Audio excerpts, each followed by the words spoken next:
No kid's Jewish education should end at 13. Adjurba offers Ontario high school credits infused with Jewish learning online for teens across the province. Ministry approved, intellectually demanding, Jewishly transformative. Adjurba.ca. Your teen belongs here.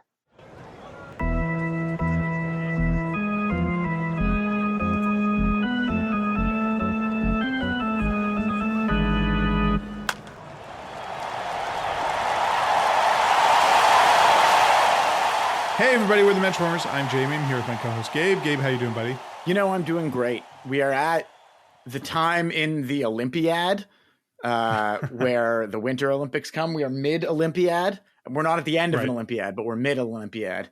And it is the Winter Olympics are coming. By the time this airs, we're recording this exactly 1 week out from the start. All the teams are known. But it's Olympic season again, which is pretty darn exciting. Oh, yeah, absolutely. It's great that you measure your calendar by Olympiads. I think that's the right way to do it. Yeah, my child is roughly one Olympiad old. He's not, born. It's not adjacent directly to the traditional Olympiads. Olympi. It's not traditional Olympiads, but his age equals that of one Olympiad right now. So we're going to do an overall Olympic preview. Before we do that, just catch up on a few items in Jewish sports news. Been a couple baseball signings. Most importantly, I think, is that Harrison Bader signed with the Giants, a 2-year, $20.5 million deal, which with big incentives, I think, as well, depending on how much he plays. And he also announced that he's going to be playing for Team Israel for the World Baseball Classic. I think that was sort of a known thing, but not necessarily confirmed yet. So that's pretty exciting for Harrison Bader. I should mention there's another Harrison, Yankees prospect, another Harrison Cohen. Multiple Harrisons. That's Benjamin and William Henry of the Jewish World Baseball Classic team, the Israeli World Baseball. That's right. Classic Israel's World Baseball Classics team is just like the Presidents, that we got two Harrisons now. In other minor league news, the Blue Jays signed CJ Stubbs. CJ's older brother Garrett Stubbs is a more well-known catcher been on the Phillies and played for Team Israel as well. CJ has played for Team Israel as well. Garrett is committed to the team as well. Yeah, to Team Israel. CJ is did get a cup of coffee last year. He played in one game for the Nationals. I believe he went 0 for 3, but he made it to the bigs. I think probably 2 or 3 catcher injuries away from playing for the Jays at any point in 2026. But honestly, that happens more likely than not that sort of happens, that there's some weird catcher injuries that happen at the same time, and you end up going through 3 or 4 in a year. So we'll see if we see CJ Stubbs. Hey, catchers, you can always use infinite catchers. You always need as many catchers depth as piece possible. Catchers, always useful. And he's hit okay in the minors. Whether he gets called up or gets shipped somewhere else, who knows? Just wanted to mention that earlier today, Alina Svitolina, the quarter Jewish tennis player, lost in the semifinals at the Australian Open, but a very good run for her. Mm-hmm. Her run unfortunately ended. It's always nice to see someone, and I say this old, but she is sort of in the second half twilight of her tennis career. Mm-hmm. It's nice to see someone, especially someone Jewish, come back late. It gives hope for me, a 36-year-old unathletic man, to finally achieve my dreams of something. I don't know what, but something. And I think probably more adding insult to injury for her that she lost to Aryna Sabalenka, number 1 in the world, who's I think of no nation currently as far as tennis is concerned, because she's Belarusian, and Alina's been a very, very outspoken supporter of Ukraine, and beating Russian opponents, I think, is her favorite thing to do. So unfortunately, she couldn't make it to the Australian Open. Yeah, one would expect. Still no news on the NBA All-Star reserves. We're still waiting for Denny's official call, but expecting him to be called on to the NBA All-Star team soon.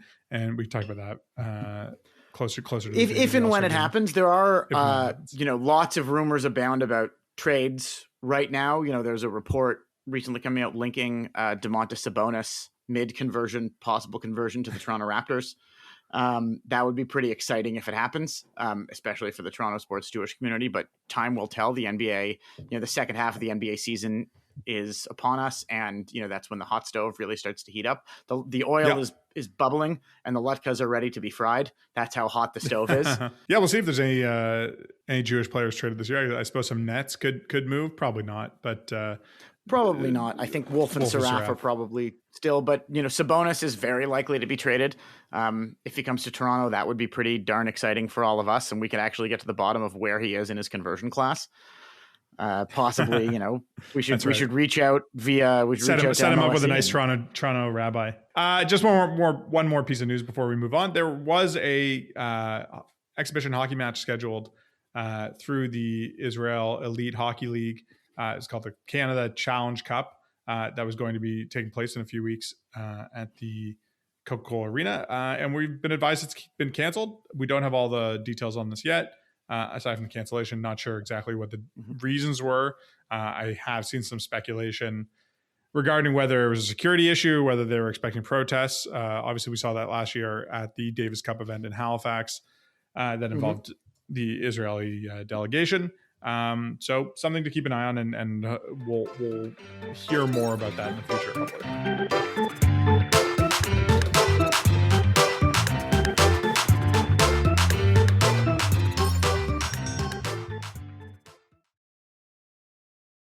Let's move on to the Olympics now, Gabe. Unfortunately, I would say that this is not the most Jewish Olympics. It's not Maccabia. We're a summer people. We're a desert people. The Israeli ski hills aren't, flourishing.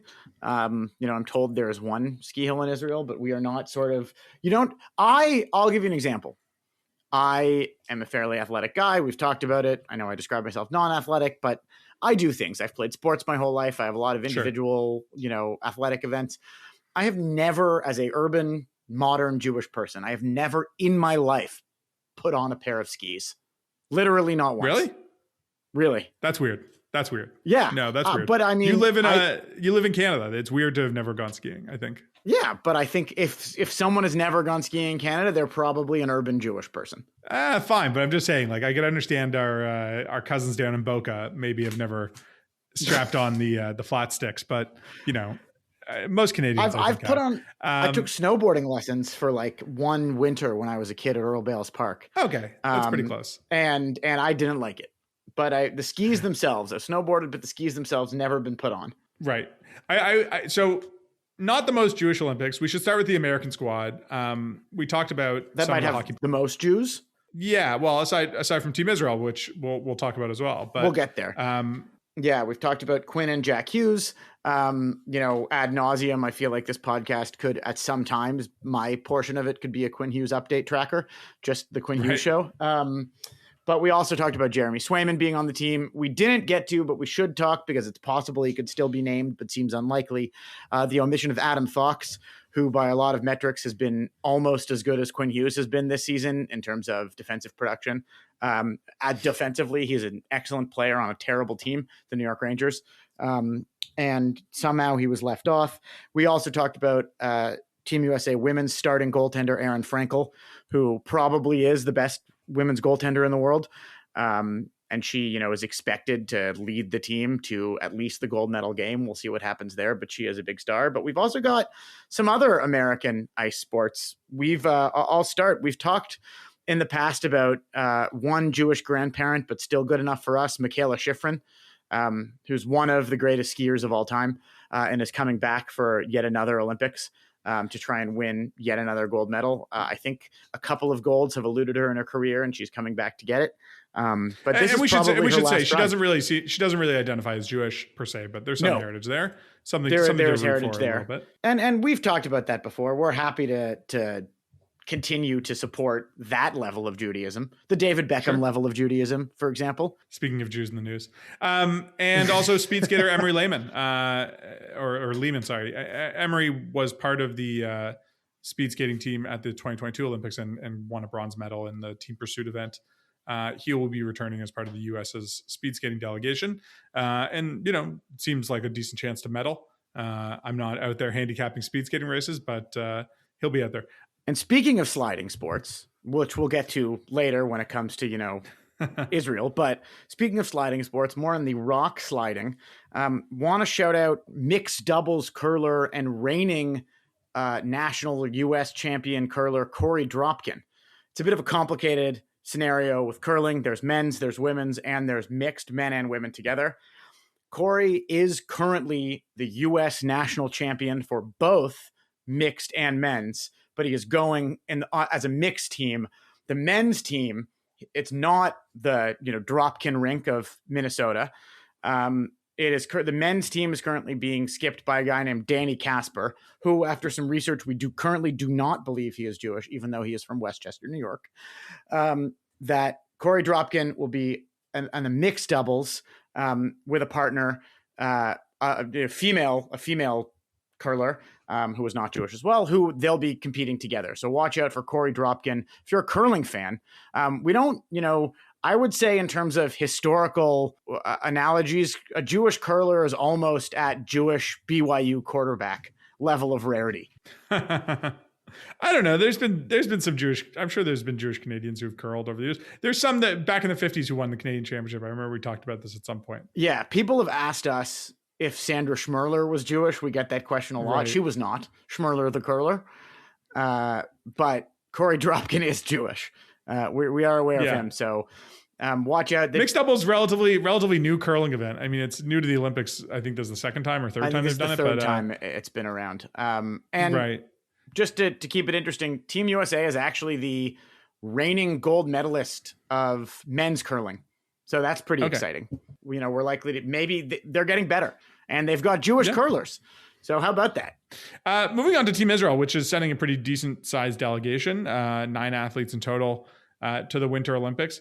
Some of these are in sports where it's sort of like the Olympics tries to open up the sport to as many countries as possible. Mm-hmm. So there's 2 alpine skiers, brother and sister Barnabas and Noah Sholas, who are both, I believe, originally from Hungary, but compete for Israel.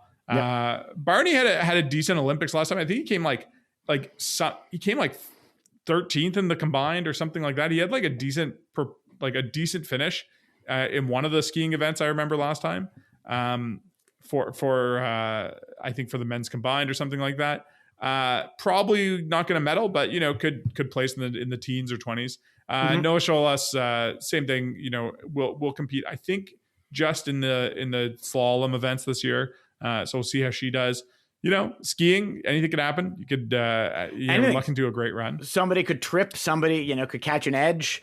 I find skiing to be the scariest Olympic sport to watch. I also think it's the one I could never conceive of myself doing. We talked earlier that I know I've never been on skis, but it's not like I never think like, oh, I could learn how to do that. Like, it's just terrifying. Yeah, it's a good point. The slalom and the giant slalom especially are so fast. Like the turns are so fast. It looks like something that a human being should not be able to do. But obviously, and when you watch pushed it to the limits. And when you watch it, they're like in the Alps, like on top of this mountain, and they see other mountain peaks in the distance. It's insane. It's absolutely terrifying and insane. But it's always good to fun watch. One of our former guests is actually going to be a Team Israel Olympian for this time. Yeah, that's right. So there are 2 Olympic sliding teams or individuals who are going to be going. So AJ Edelman, who's previously been on the podcast and who is sort of been the captain of this whole movement towards creating an Israel sliding sports team, has qualified for both the 2-man and the 4-man bobsled. They used to be known as the Frozen Chosen, but they've rebranded, it seems, for this Olympic cycle as Shul Runnings. Shul Runnings, is a great name. It's a very good name. And Jamaica qualified too. So you've got both. Yeah, AJ he was profiled in the most recent CJ Inscribe, and has just been a real champion for Jewish and Israeli athletes everywhere. And it's quite the journey he's been on. I mean, when we talked to him a couple of years ago, part of what was so interesting is that like just qualifying for these sports is so challenging, costs so much money. Just getting a sled from here to there, and sled getting into the events, to practice, and the amount of time he spent like throwing himself down a chute.